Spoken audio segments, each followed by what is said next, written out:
Bonsoir, bonsoir tout le monde. Bon, la petite étude de ce soir, ça va être Dieu est souverain et la victoire est assurée. Merci Seigneur, merci Jésus ce que tu as fait. On va laisser, en attendant que les gens rentrent, je vais jouer un petit peu cantique et je vais commencer à distribuer les liens. Merci Seigneur. Alléluia. Gloire à Jésus. Merci Seigneur, Dieu est bon. CTRL-C. Merci Seigneur pour tes bontés. Alléluia. Oh yes. 5. Voyons. Alléluia.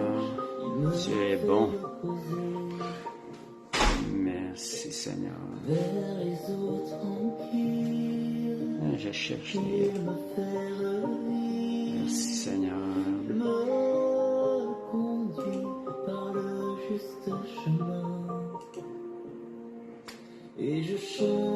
Alléluia. Gloire à Dieu. On va distribuer des liens. Merci Seigneur. Alléluia. Gloire à Dieu. Merci Seigneur. Gloire à Jésus. Merci Seigneur. On va aller chercher les liens. Merci Seigneur. Alléluia. On va aller chercher les liens. Merci Jésus. Gloire à Dieu. Alléluia.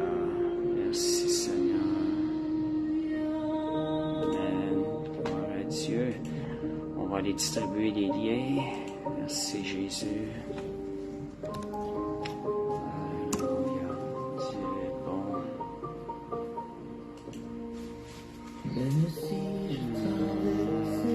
Bonsoir Monique.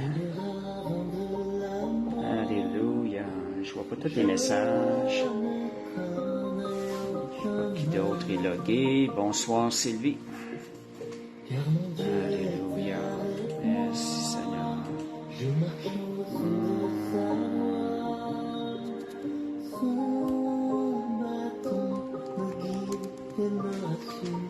Alléluia.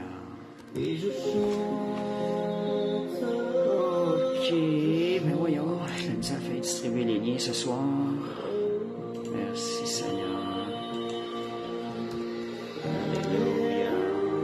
Merci Jésus. Gloire à Jésus. Merci Seigneur.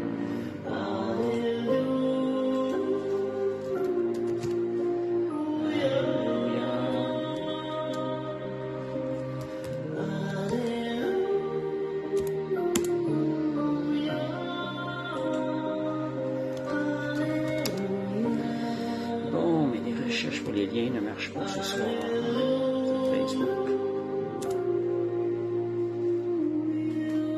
Merci Seigneur, Dieu, alléluia. Gloire à Jésus.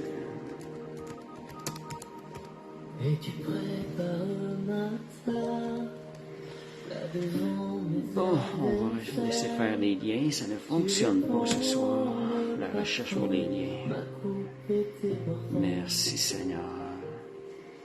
Oui, bonsoir Stéphane. Alléluia. Merci Jésus.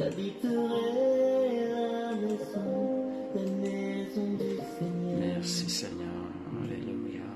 Et je chante. Merci Jésus. Alléluia. Merci. Merci Seigneur. Alléluia. Merci Seigneur. Merci Jésus.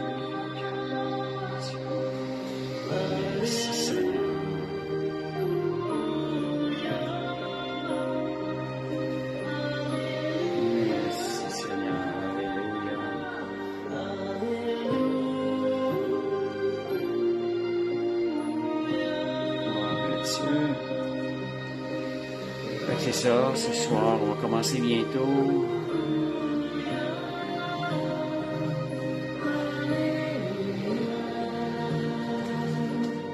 Merci Seigneur.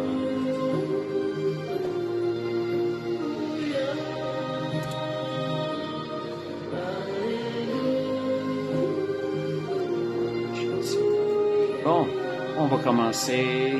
Merci Seigneur. Alléluia. Gloire à Dieu. Fait qu'on va s'installer un peu. On va arrêter la louange. Merci Seigneur. On va mettre une petite musique de fond. Bonsoir Daniel.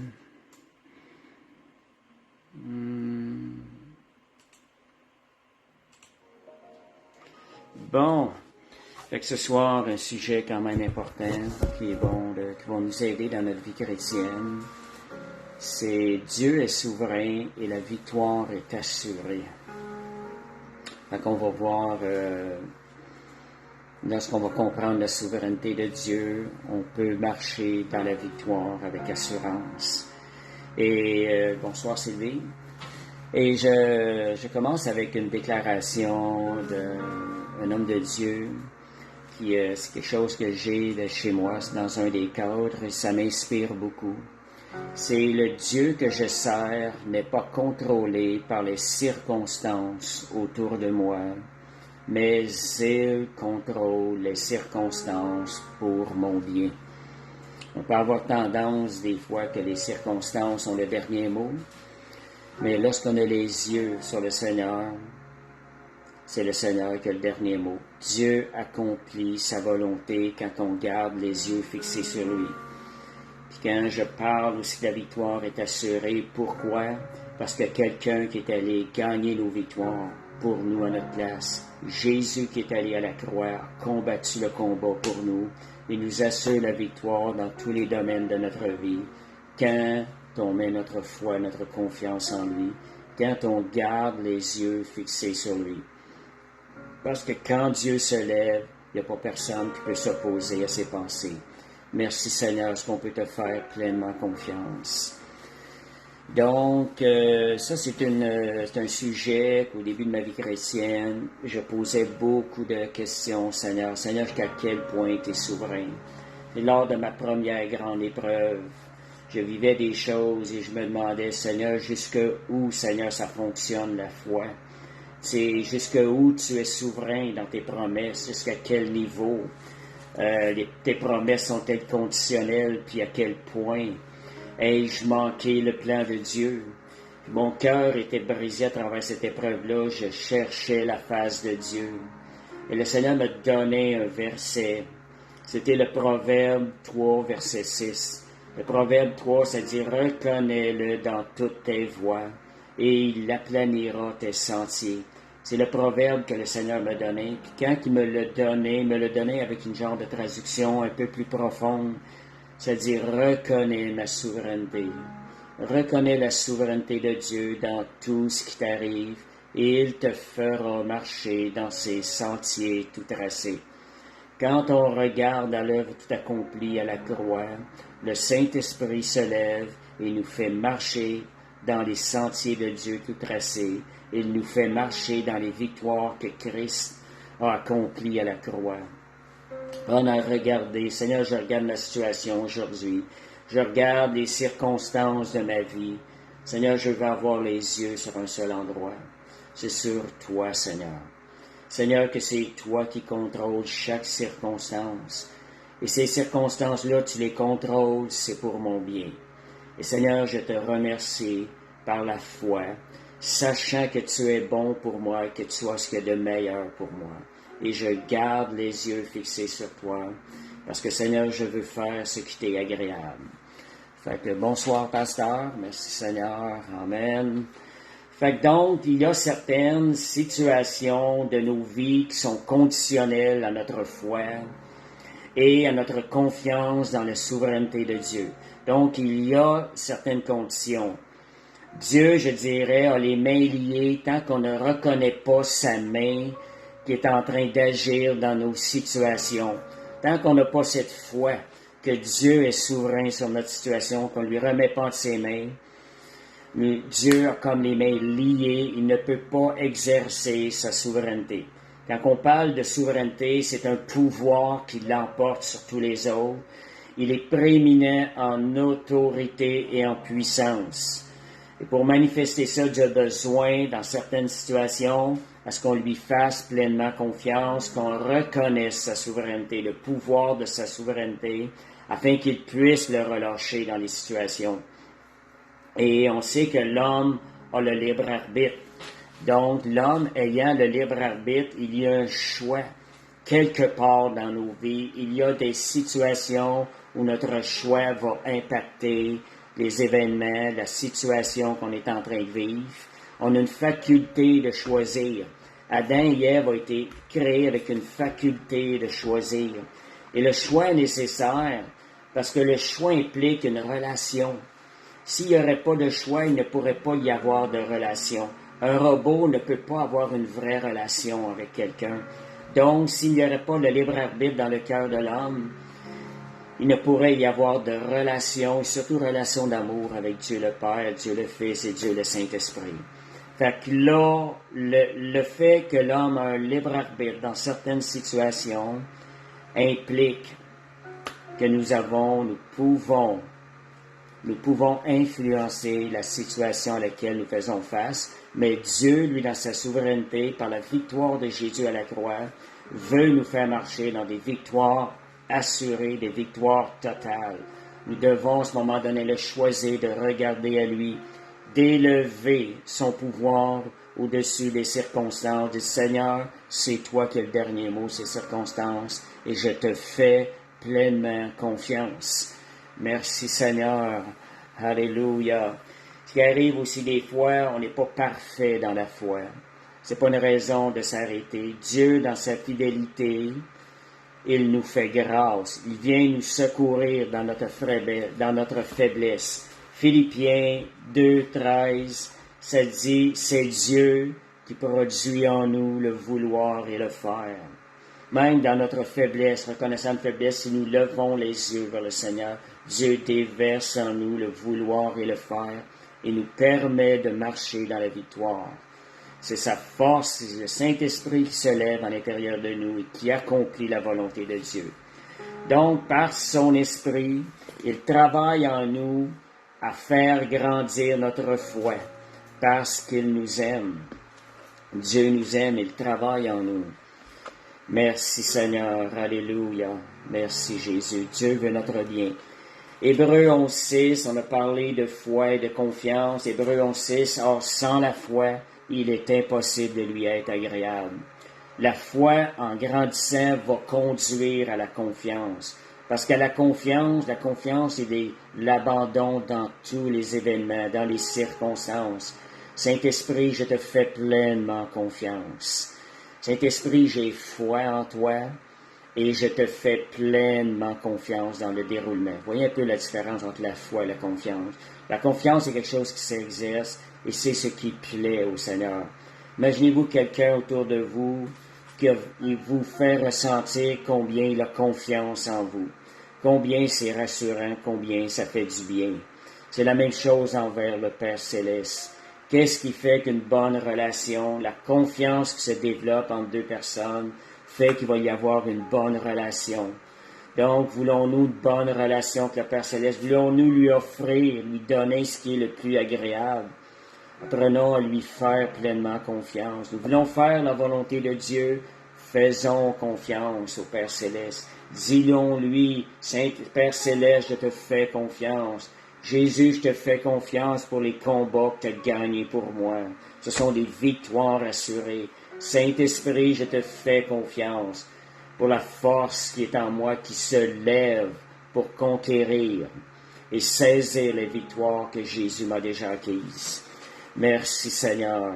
Dieu est bon. Donc, la marche dans la foi qui lui est le plus agréable est la foi qui fait confiance à Dieu sans voir dans les circonstances, dans toutes les circonstances.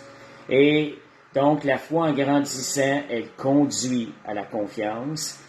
Et la confiance que Dieu aime, c'est la confiance dans la bonté d'un Dieu qui fait grâce. Et la confiance qu'on reconnaît aussi dans un Dieu qui est souverain, qui a tout pouvoir sur les circonstances de notre vie.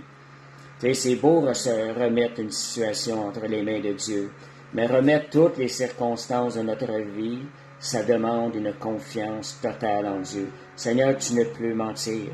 Seigneur, tu accomplis toujours ce qu'il y a de mieux pour moi. Tu gagnes toutes les batailles par le Saint-Esprit qui m'a été donné à l'intérieur. Merci Seigneur. Donc, si on regarde la souveraineté, le psaume 103, verset 19. Psaume 103, verset 19. Merci Seigneur. Alléluia. Dieu est bon. Merci Seigneur pour ta bonté. C'est bon de le confesser. Seigneur, tu es bon. Seigneur, je te fais confiance. Psaume 103, verset 19. L'Éternel a établi son trône dans les cieux et son règne domine sur toutes choses. Seigneur, tu domines sur cette situation que je suis en train de passer. Tu as établi ton trône et je te fais pleinement confiance. Merci Seigneur.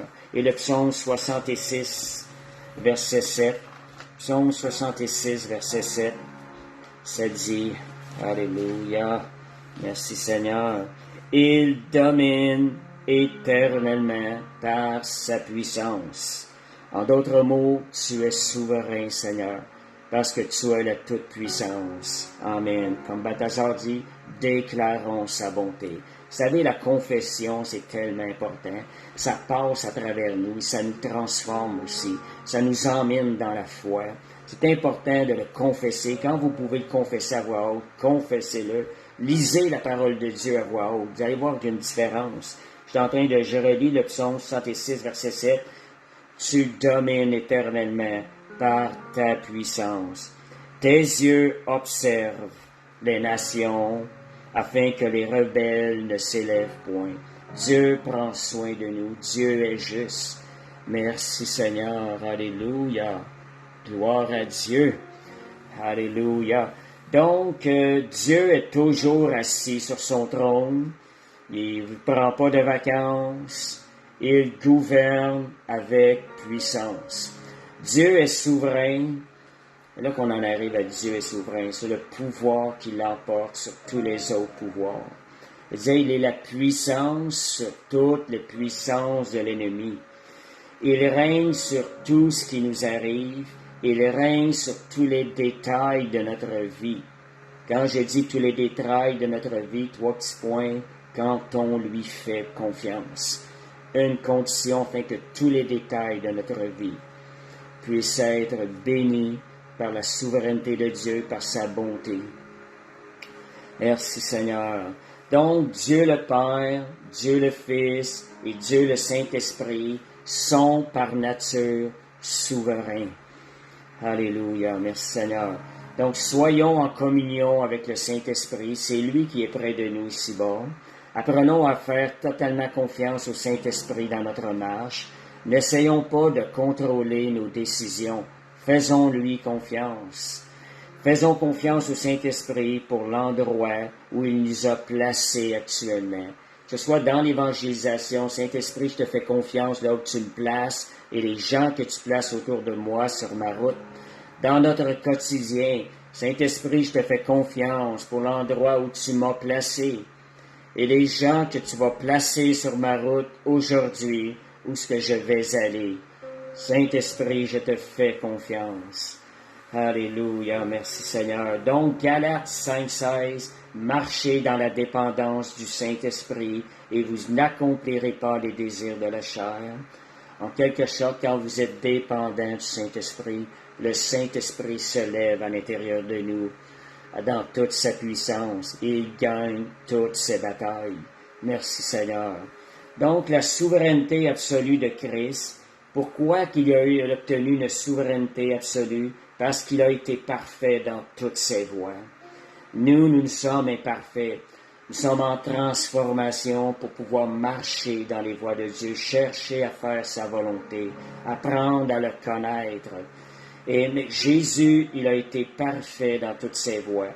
On va aller voir qu'est-ce que Dieu lui a donné, Dieu le Père, qu'est-ce qu'il a pu hériter avec ça. Éphésiens 1, versets 9 et 10. Merci Seigneur, alléluia.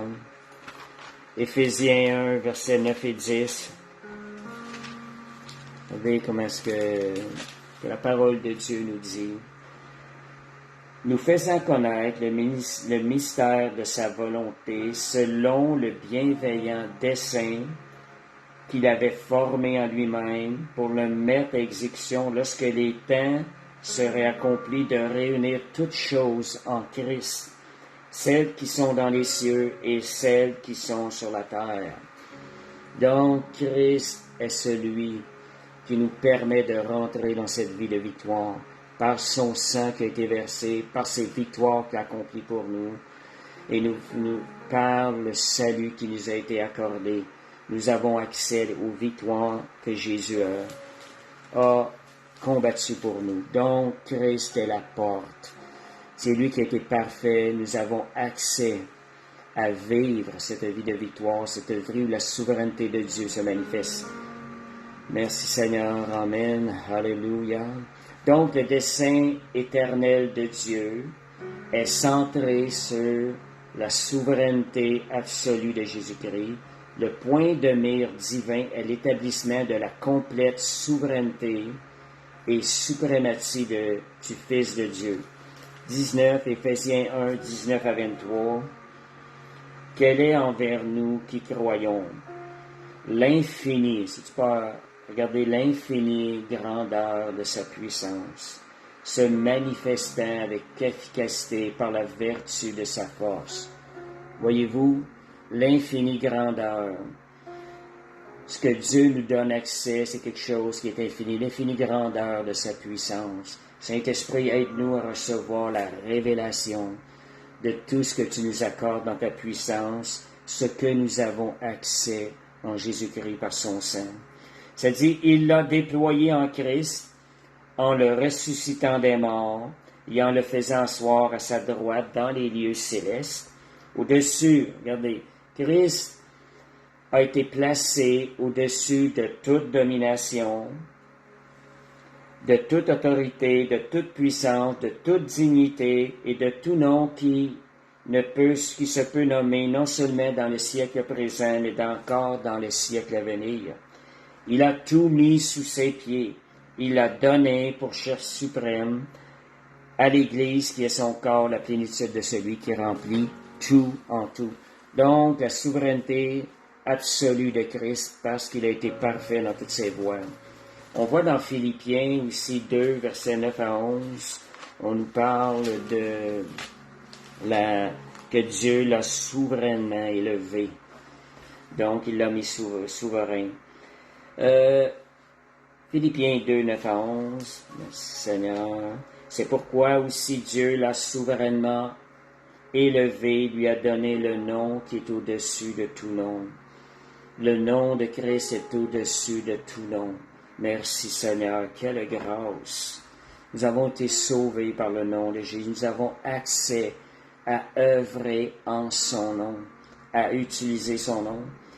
Donc, il lui a donné le nom qui est au-dessus de tout nom, afin qu'au nom de Jésus, tout genou, dans les cieux, sur la terre et sous la terre, tout genou fléchisse, dans les cieux, sur la terre et sur la terre. Et que toute langue confesse que Jésus-Christ est Seigneur à la gloire de Dieu le Père. Quand nous prions, réalisons-nous que quand nous prononçons le nom de Jésus, les circonstances, les démons doivent fléchir le genou devant le nom de Jésus. Nous pouvons prier au nom de Jésus. Nous sommes des ambassadeurs en son nom.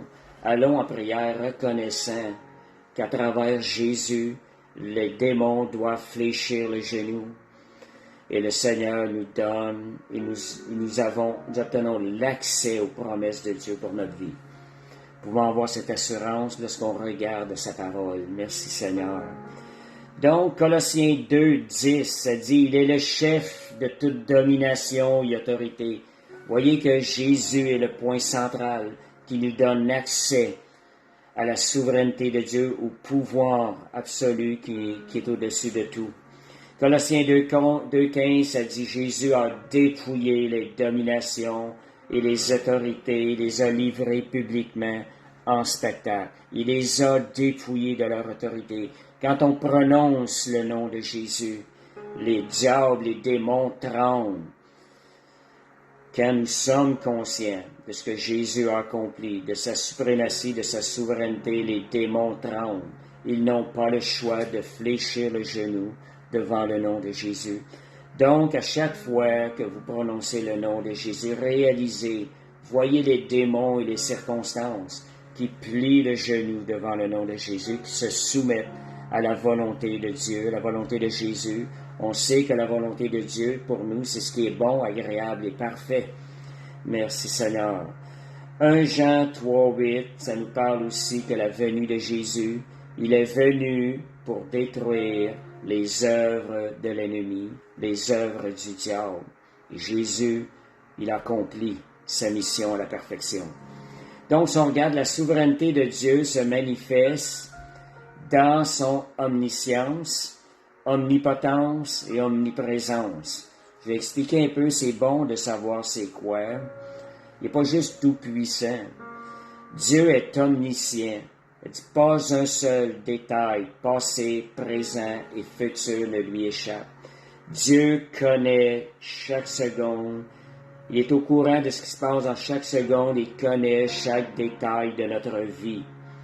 Il a une connaissance totale de toutes choses. 1 Jean 3,20. On va aller lire 1 Jean 3,20. Dieu a une connaissance totale de toutes choses. Ça dit, car si notre cœur nous condamne, Dieu est plus grand que notre cœur. Il connaît toutes choses. Faisons-lui confiance. Nous avons un bon berger qui travaille avec nous, qui est près de nous. Donc, il connaît tout de nous, même nos pensées avant qu'on les parle. Psaume 139, versets 1 à 4. Mentionne la parole, confirme ce qui est de Dieu, la vérité de Dieu. Psaume 139, merci Seigneur, alléluia. Psaume 139, verset, gloire à Dieu. Psaume 139, le verset 1 à 4. Éternel, tu me sondes et tu me connais, heureusement. Tu connais quand je m'assis, quand je me dors, quand je me lève. Tu pénètres de loin ma pensée. Tu sais quand je marche et quand je me couche. Et tu pénètres toutes mes voies. Car la parole n'est pas sur ma bouche que déjà, ô Éternel, tu la connais entièrement. Et ça dit, tu m'entoures par devant et par derrière, et tu mets ta main sur moi. Une science aussi merveilleuse est au-dessus de mes pensées, de ma portée. Elle est trop élevée que je puisse la saisir. On parle du Dieu qui est omniscient. Il connaît toutes choses. Fait que Éphésiens 1, 3, 6, ça nous dit qu'il nous a connus avant la fondation du monde. Éphésiens 1, 3, versets 1 à 6. Merci Seigneur pour sa grâce et son amour. Dieu est bon, merci pour sa grâce. Dans nos manquements, il est toujours là. Il nous donne sa force. Merci Seigneur. Éphésiens 1, 3, 6, ça dit, béni soit le Dieu de notre Père, Seigneur Jésus-Christ, qui nous a bénis de toute bénédiction spirituelle dans les lieux célestes en Jésus-Christ. En lui, Dieu nous a élus avant la fondation du monde parce qu'il connaissait toutes choses. Il savait qu'un jour notre cœur se tournerait avec lui, qu'on ferait le choix de le servir, de le suivre, afin que nous soyons saints et répréhensibles devant lui. Nous ayant prédestinés dans son amour à être ses enfants d'adoption par Jésus-Christ selon le bon plaisir de sa volonté. Voulons-nous le bon plaisir de la volonté de Dieu? Oui. À la louange de la gloire de sa grâce qui nous a accordé en son Fils bien-aimé. Merci Seigneur. Donc, deuxième chose, Dieu est omniscient, il connaît toutes choses. Oui, comme le pasteur Balthazar dit, méditons sa souveraineté de Dieu. C'est quelque chose qui nous donne confiance et assurance. On peut avoir confiance et une assurance en Dieu, dans son amour, dans sa bonté. Merci Seigneur. Deuxième chose, Dieu est omnipotent. Il a la puissance de changer les circonstances. Donc, il est le Tout-Puissant. Il n'y a rien qu'il ne peut pas faire. Rien n'est impossible à Dieu. Il a toute puissance sur toute chose, en tout temps et de toutes les manières. Psaume 33, verset 6. Saint-Esprit, merci d'écrire ces paroles-là dans nos cœurs, qu'elles dirigent notre vie. Saint-Esprit, ta parole change les cœurs, merci Seigneur. Alléluia. Donc, le psaume 33, verset 6, ça nous dit, « Les cieux ont été faits par la parole de l'Éternel et toute leur armée par le souffle de sa bouche. » Voyez sa toute-puissance. Il a soufflé de sa bouche, il s'est créé une armée d'anges. Merci Seigneur. Sa parole est créatrice. Il est le Créateur. Il amène à l'existence ce qui n'existe pas. Merci Seigneur. Alléluia. Gloire à Dieu. Donc, Job 42, 2. Job 42, 2. Merci Seigneur. Alléluia. Job 42, 2. Job 42. Alléluia. Job. Merci Seigneur. Ça, c'était dans les psaumes. Job 42, 2. Vous voyez la main de Dieu ici. Job a réalisé après une épreuve. Alléluia. Job 42, 2. Voyons.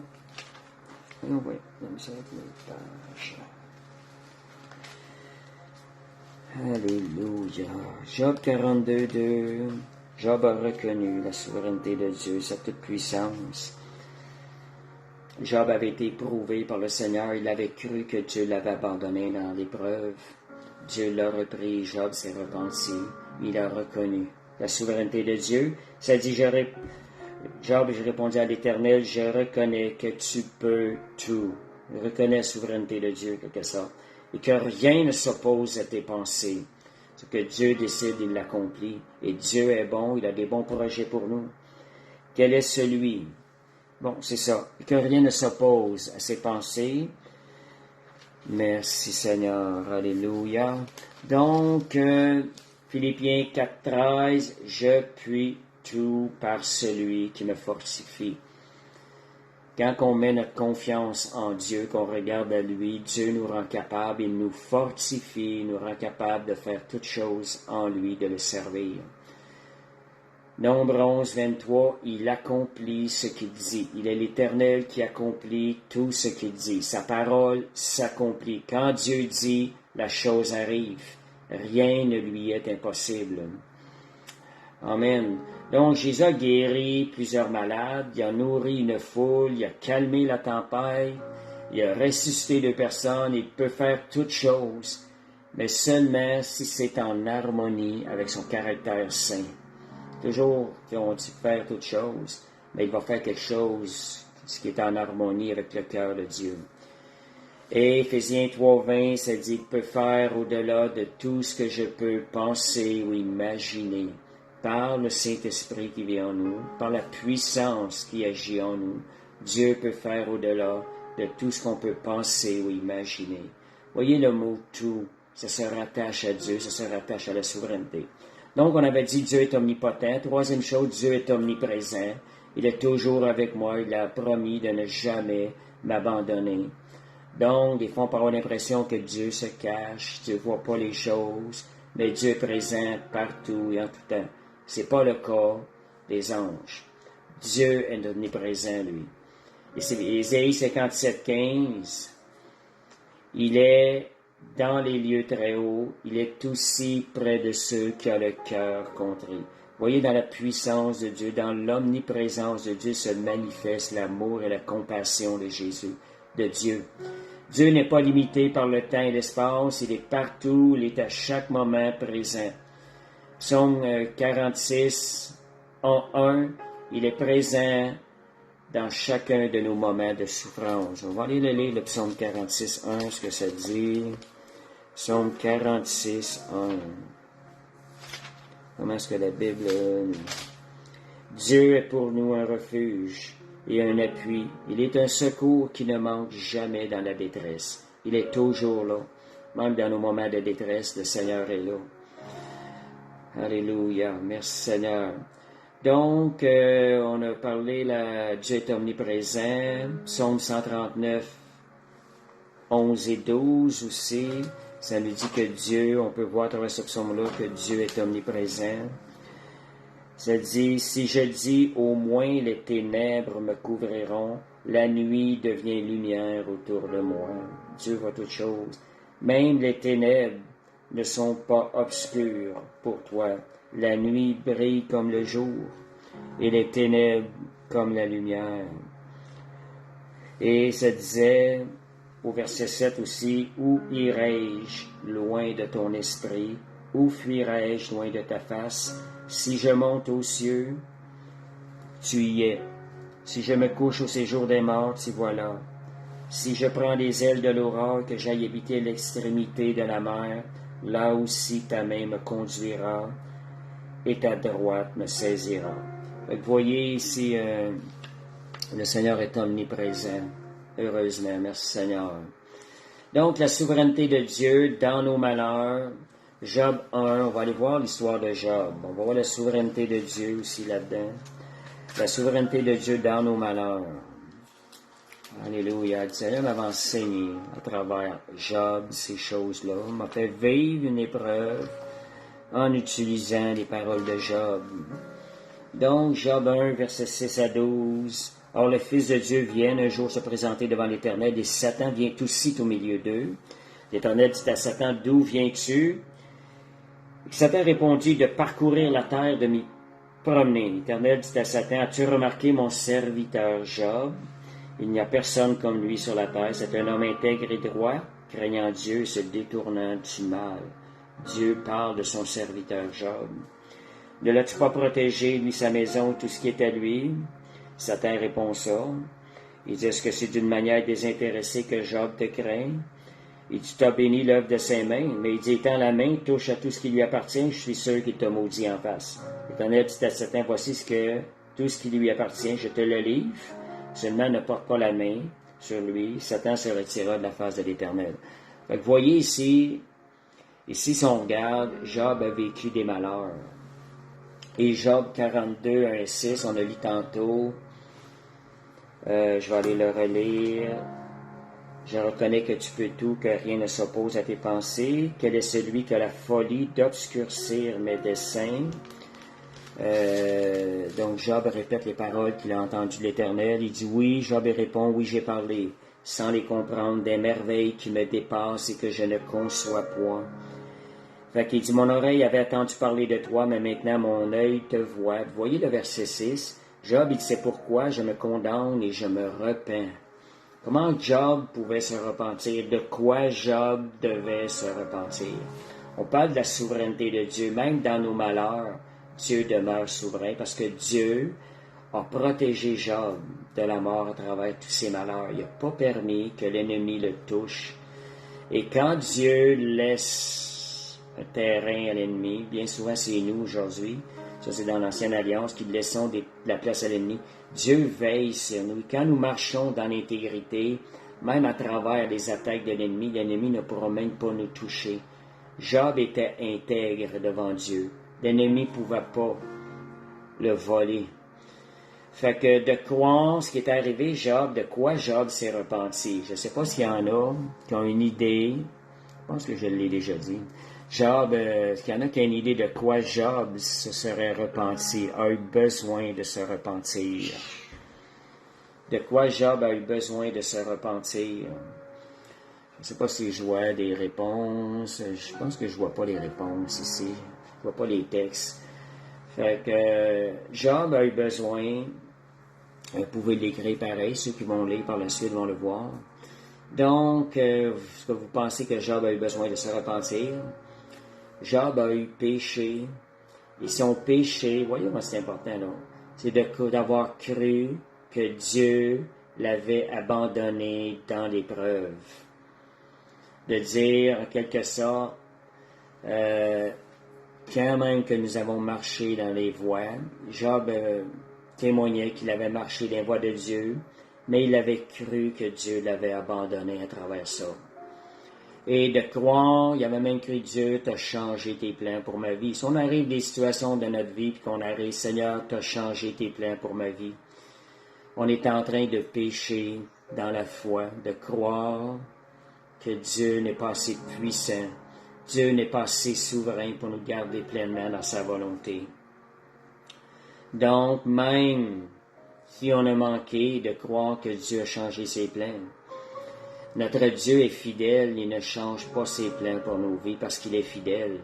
Le psaume 136 répète à plusieurs reprises, à chaque verset, « Car ta miséricorde durera toujours, car ta miséricorde durera toujours. » Donc, si Dieu exerce sa miséricorde, c'est parce qu'on n'est pas parfait des fois, mais il l'accorde à ses enfants, qui se tournent vers lui, qui regardent à lui. Quand nous confessons ce verset, nous sommes en train de nous tourner vers le Seigneur, et ça ouvre les portes à ce que la grâce de Dieu descende du troisième ciel vers nous.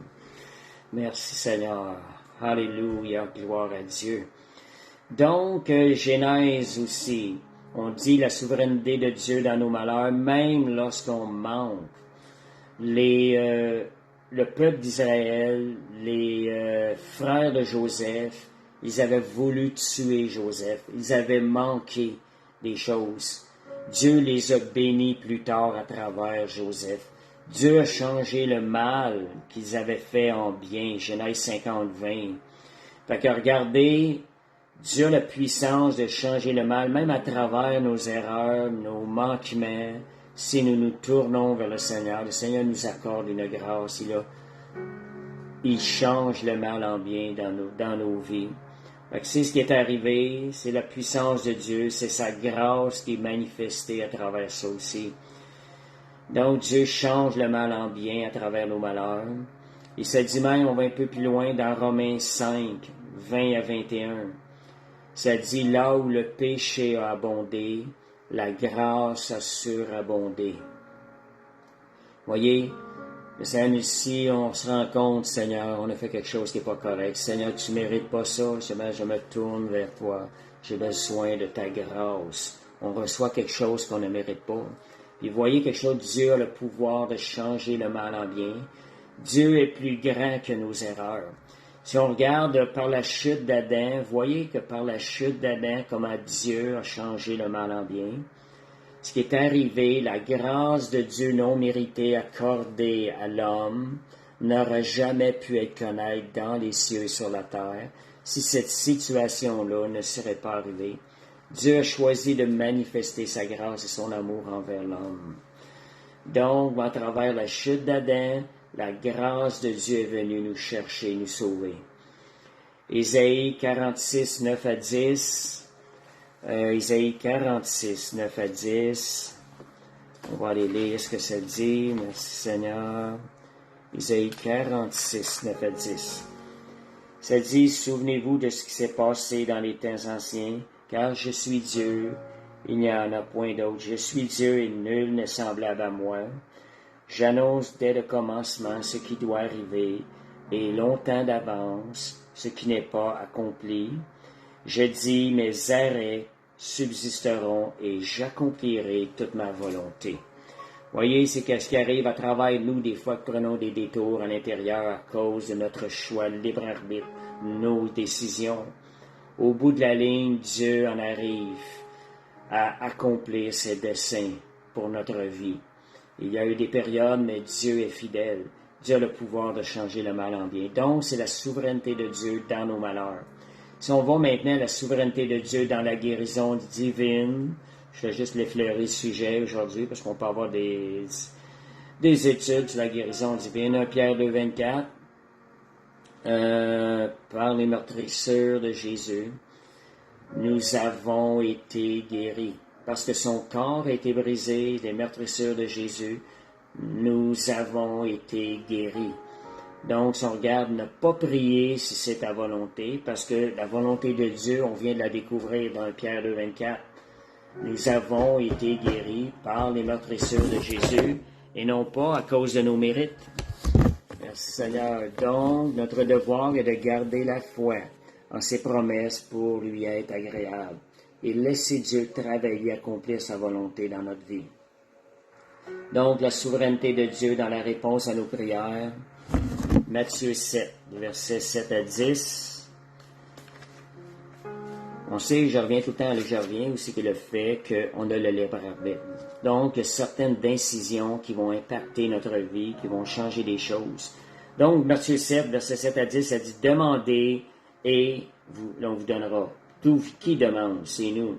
Voyez notre libre arbitre. Nous pouvons changer les situations. Cherchez et vous trouverez. Frappez et l'on vous ouvrira. Car quiconque demande reçoit, celui qui cherche trouve, et l'on ouvre à celui qui frappe. Lequel de vous donnera une pierre à son fils, s'il lui demande du pain? Ou s'il demande un poisson, lui donnera-t-il un serpent? Si donc, méchants comme vous l'êtes, vous savez donner de bonnes choses à vos enfants, à combien plus forte raison votre Père céleste, qui est dans les cieux, donnera-t-il de bonnes choses à ceux qui le lui demandent?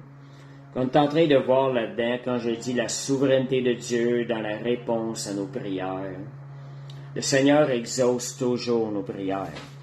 Parfois, on peut adresser des prières à Dieu qui ne sont pas pour notre bénéfice. Dieu, parce qu'on s'est adressé à lui, Dieu ne nous accordera pas la requête demandée, mais il va nous accorder quelque chose de mieux encore. C'est dans ce sens-là que Dieu est souverain.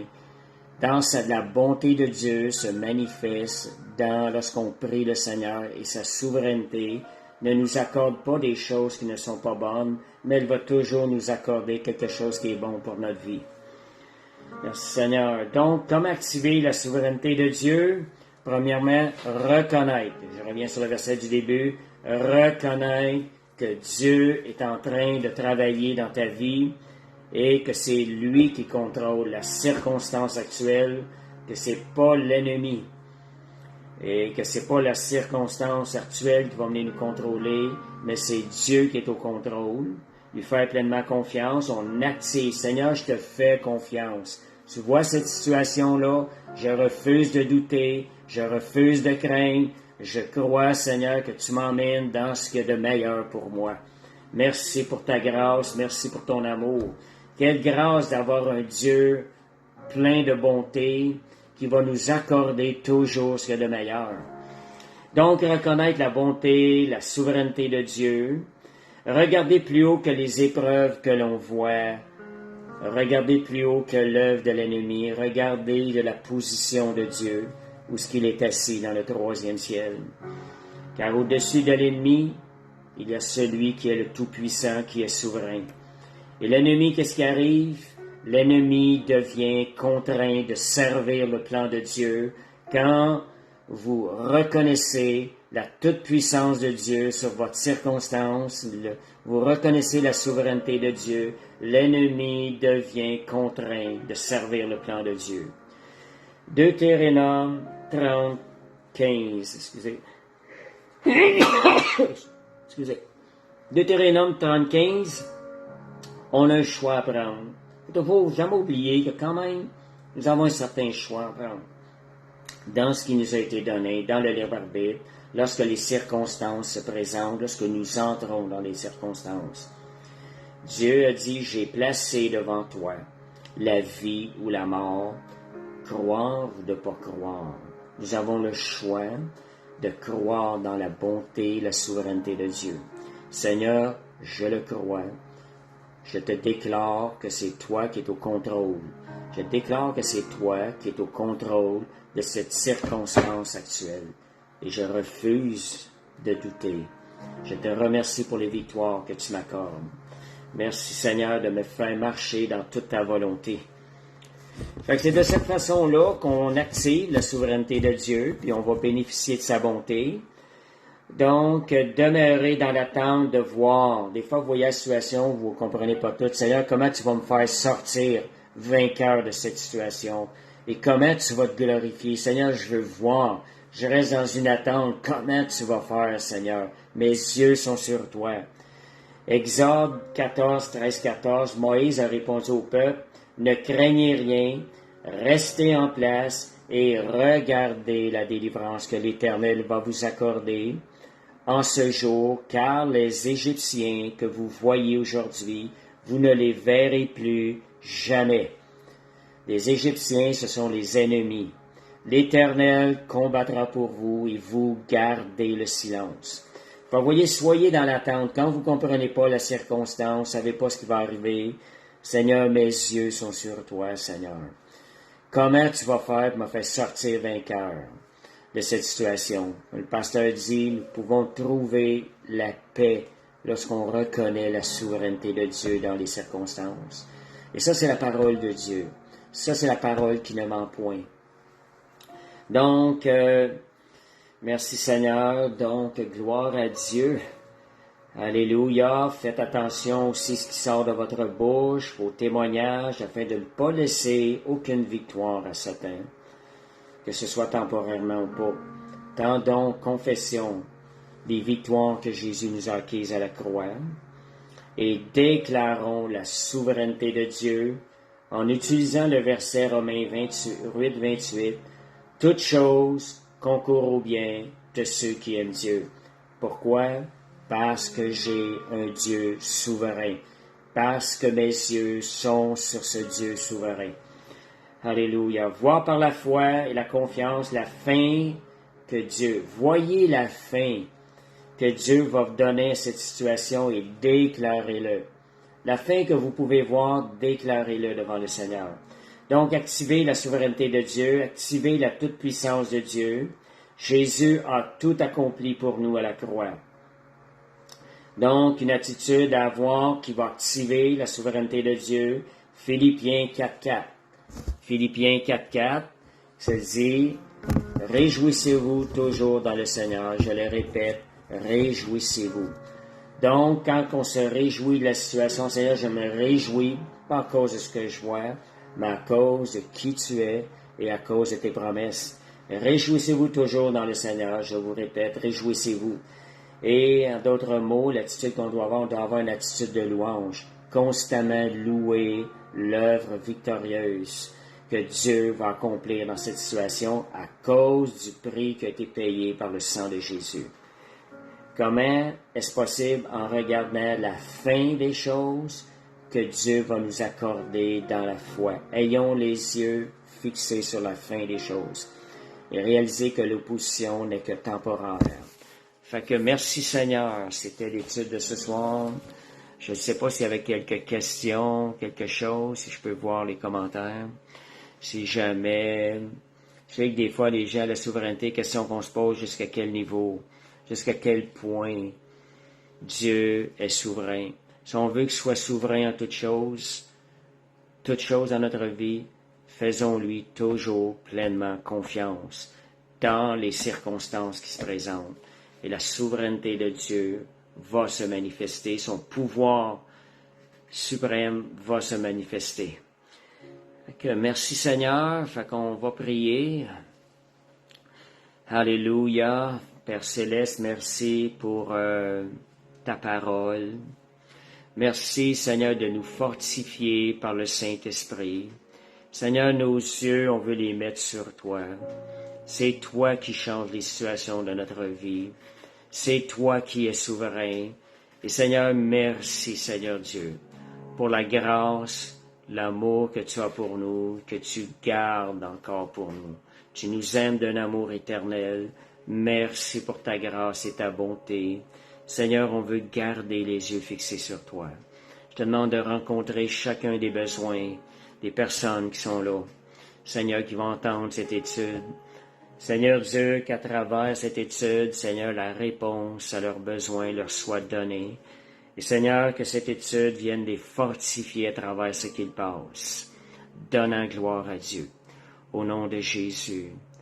Alléluia. Merci Seigneur. Comme Balthazar dit, donnez le contrôle dans sa main, remettre toutes les choses dans les mains du Seigneur et relâchez-le en lui faisant confiance.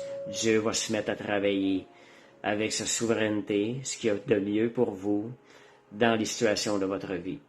Fait que merci Seigneur, gloire à Dieu, Que le nom de Jésus soit glorifié, puis je vous souhaite une bonne fin de semaine. Amen. Merci Seigneur.